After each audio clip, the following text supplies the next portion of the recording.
Shalom, selamat kita berjumpa kembali dalam kasih Tuhan Yesus Kristus. Pada kesempatan ini saya menyapa sahabat pendengar yang baik dan diberkati Tuhan. Saya mau mengajak kita untuk merenungkan firman Tuhan.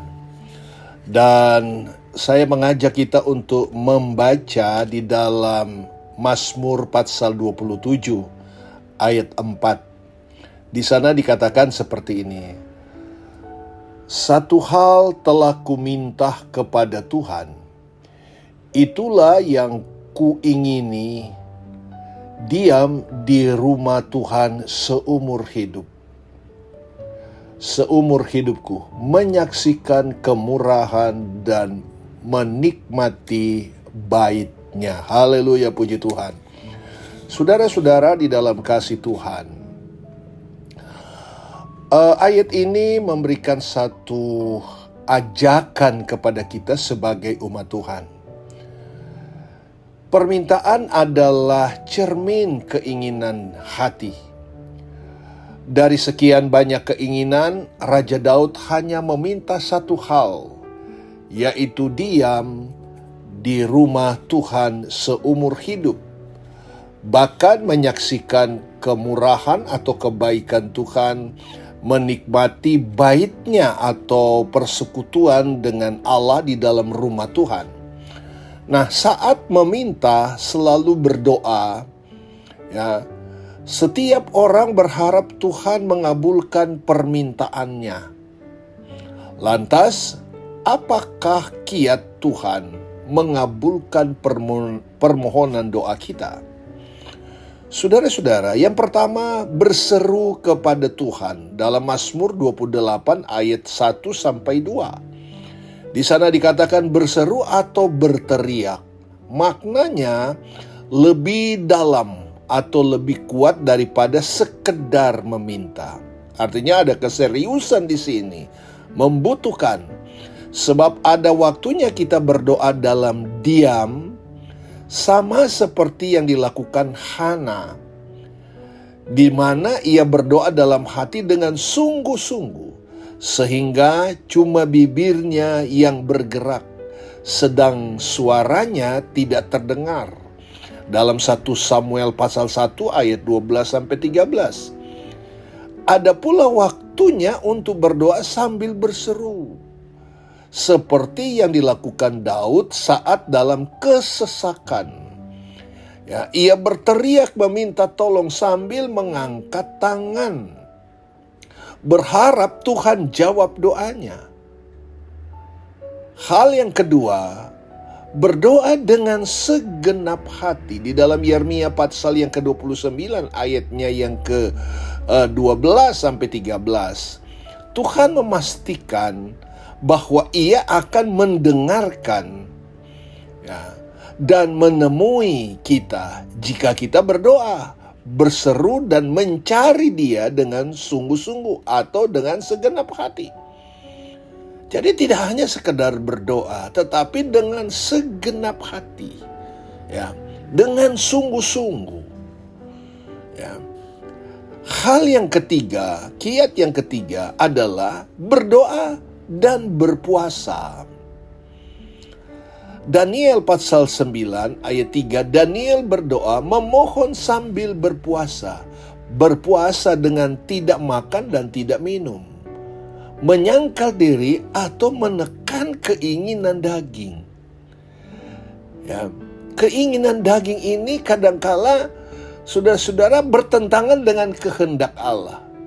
Ya, keinginan daging. Itu sebabnya dengan berpuasa ini, berdoa sambil berpuasa ini menekan, menyangkal diri atau menekan kedagingan. Ya, ini yang penting sekali di bagian yang ketiga. Keempat, berdoa sambil sujud menyembah. Mazmur 5 ayat 8. Kasih setia Tuhan yang begitu besar mendorong Daud untuk bersujud atau berlutut menyembah Allah.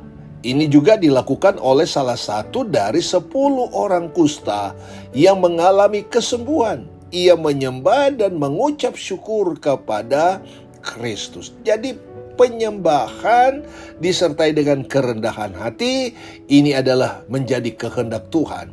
Yang kelima, berdoa sambil bernasar. Mazmur 61 ayat 5-6. Bernasar berarti berjanji. Ya. Saudara-saudara, ada begitu banyak anak-anak Tuhan ketika dia dalam pergumulan hidup, dia bernasar, Tuhan, kalau Tuhan memberkati saya mau setia. Setelah Tuhan menjawab doanya, tidak setia. Nah itu saudara-saudara, jangan sampai kita mengingkari apa yang menjadi janji atau nasar kita kepada Tuhan. Dan itu harus dibayar. Ya mungkin kalau ada waktu kita berdoa kepada Tuhan, Tuhan Engkau memberkati, kalau saya diberkati, saya akan melakukan perintah Tuhan dan lain-lain.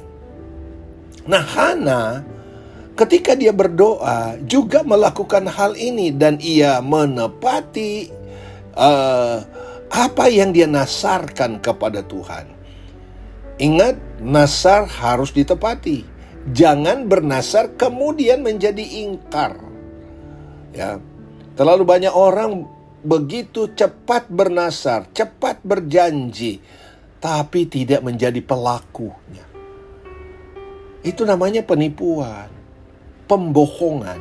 Dan itu Tuhan kehendaki. Pengkhotbah pasal 5 ayat 1-4. Kita perlu berdoa. Mari perbaiki mezbah doa dan tingkatkan kehidupan doa kita. Ya. Jadi perbaiki.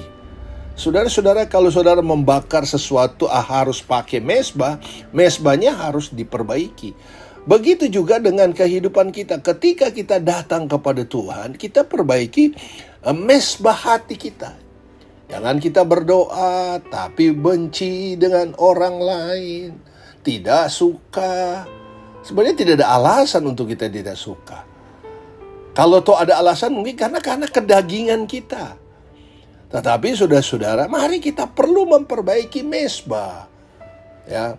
Tidak hanya dilihat orang tetapi hati kita harus kita perbaiki. Ya. Dan tingkatkan kehidupan doa. Ya. Semangat doa itu harus ada. Kehidupan anak Tuhan, ya. Doa adalah menjadi satu kehidupan, satu karakter dalam hidup kita sebagai anak Tuhan. Agar Tuhan menjawab doa kita. Di tengah kehancuran umat manusia menjelang kedatangan Tuhan kedua kali, penting sekali kita menghampiri Tuhan. Bahkan memperhatikan iman percaya kita kepada Tuhan. Jadi tema kita di renungan ini, berdoalah, ya, berdoalah. Nah, saudara-saudara, mari kita mau tetap berdoa karena doa adalah penting, adalah nafas. Ketika kita melayani Tuhan dengan doa, terasa pelayanan kita, ya, diurapi Tuhan. Tidak hanya menjadi satu kebiasaan, tetapi mari, ya, seperti Daud, satu hal telah ku minta kepada Tuhan. Itulah yang kuingini. Ada satu keinginan kita. Ya, kalau itu bertentangan dengan kehendak Tuhan, tidak perlu diingini. Ya, jangan sampai saudara-saudara karena hanya memenuhi hasrat keinginan daging kita marah. Ya, tidak terlaksana kita marah. Ya, kita benci kepada seseorang. Itu sebabnya mezbah doa kita, mezbah hati kita harus kita perhatikan. Berdoalah setiap saat. Tuhan Yesus menolong kita, Tuhan Yesus memberkati kita semua. Amin.